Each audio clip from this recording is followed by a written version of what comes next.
Hi guys, how are you doing? I'm sure you have heard about chia seeds. Chia seeds are full of nutrients and is an amazing superfood.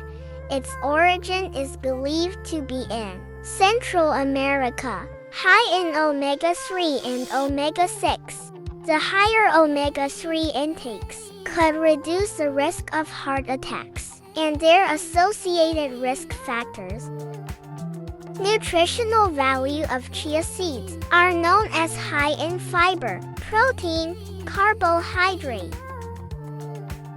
It also contains calcium, zinc, iron, magnesium, and phosphorus.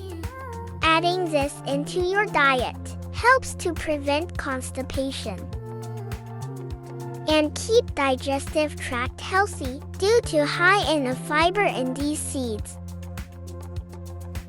To add this superfood to your day-to-day life, you can eat raw, adding them to varieties of foods, such as cereals, smoothies, adding on salads, and so on. It is possible to soak seeds in a liquid and use for puddings to thicken the desserts you make.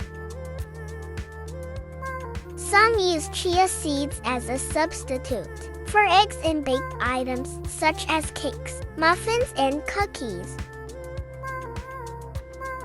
Thanks for watching my videos. Catch you later.